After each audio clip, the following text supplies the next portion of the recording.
Hoje a gente vai mergulhar numa das questões mais cabeludas da filosofia. Será que Deus é a sua própria essência?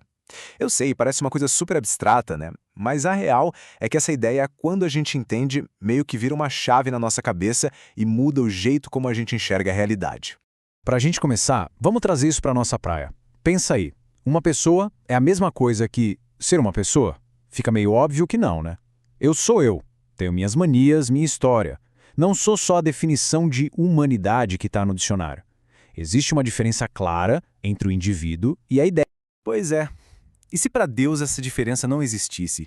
E se para ele o indivíduo e a ideia fossem a mesmíssima coisa? Essa é a sacada genial de Tomás de Aquino. É um argumento que, nossa, ele simplesmente vira o tabuleiro do jogo e nos leva para um lugar totalmente novo. Então, vamos lá. Lá na Suma Teológica, a grande obra dele, Tomás de Aquino primeiro estabelece, ok, Deus existe, beleza. Mas aí vem um problemão. Como é que a gente descreve um ser que, por definição, não cabe nas nossas caixinhas, nas nossas palavras?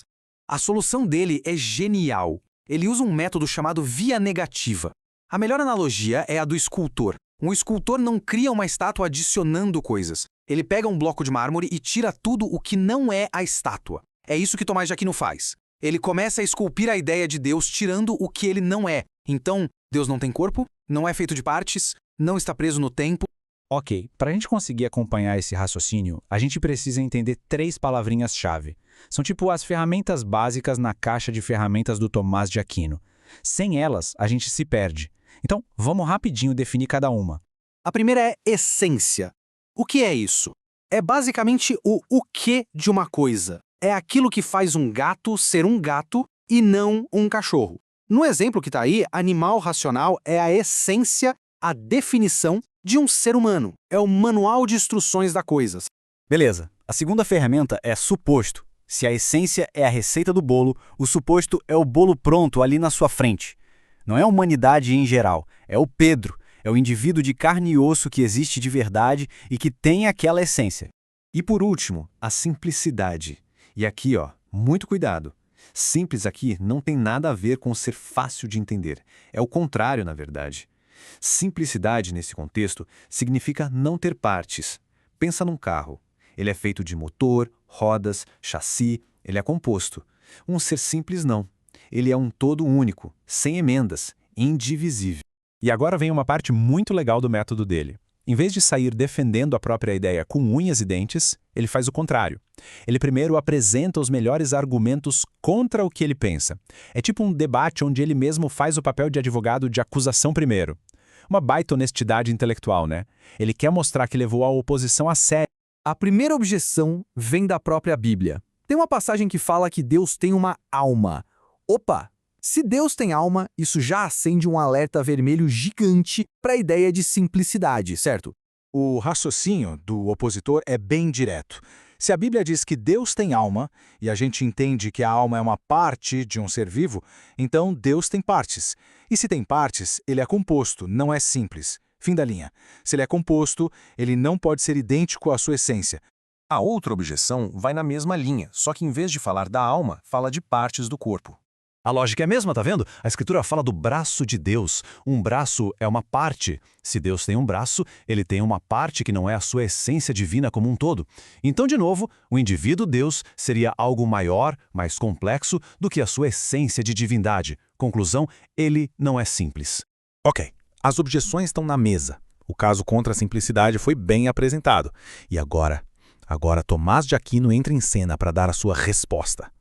E a resposta dele é simplesmente brilhante, e ela toda gira em torno de uma única distinção, mas que é crucial. Primeiro, ele busca reforço na tradição. Ele cita Santo Hilário, que disse algo que parece simples, mas é de uma profundidade enorme. Deus não tem vida, ele é a vida. Percebe a diferença? Não é uma posse, é identidade. Trocar o verbo ter pelo ser é a chave de tudo. E o pulo do gato do argumento dele é explicar exatamente por que nós, as criaturas, não somos a nossa própria essência. Por que existe essa diferença entre o Pedro e a humanidade? O que causa essa separação na gente? E aqui está o ponto central. Pensa no Pedro. O que faz o Pedro ser o Pedro e não o João? É a matéria dele. É este corpo, esta carne, estes ossos. A matéria é o que nos individualiza. certo? Agora, e em Deus? Bem, em Deus não existe matéria. Ele é puro espírito, pura forma. Então, se não há matéria para individualizar a divindade, não há nada que separe o indivíduo Deus da natureza da divindade. O indivíduo e a natureza são uma coisa só. É uma identidade perfeita. Com esse argumento na mão, é como se Tomás de Aquino desse um cheque-mate. Agora ele pode, com muita elegância, derrubar as objeções uma por uma e, mais importante, mostrar as implicações gigantescas que essa ideia tem. E como ele resolve as objeções? De forma bem simples, na verdade. Ele diz: pessoal, isso é metáfora. Quando a Bíblia fala da alma de Deus, ela está falando da vitalidade dele, do fato de que ele é a fonte de toda a vida. Quando fala do braço, está falando do poder dele de agir no mundo. É uma forma humana de falar de coisas divinas, não uma descrição literal. Tá, mas e daí?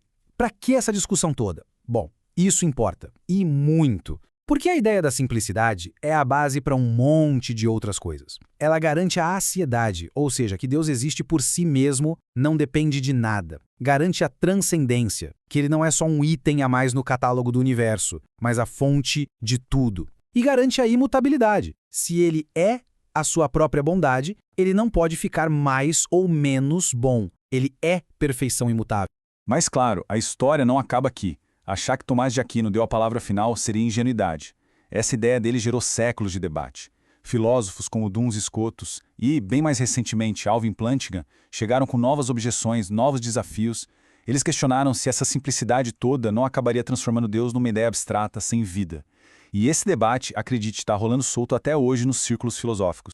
No fim das contas, essa doutrina da simplicidade divina nos joga na cara a diferença abissal que existe entre o Criador e tudo que foi criado. E nos deixa com uma pergunta bem inquietante para a gente pensar. Se a origem de tudo é essa unidade perfeita, essa simplicidade pura, o que isso nos diz sobre o nosso mundo que é tão complexo, tão cheio de partes e tantas vezes tão quebrado?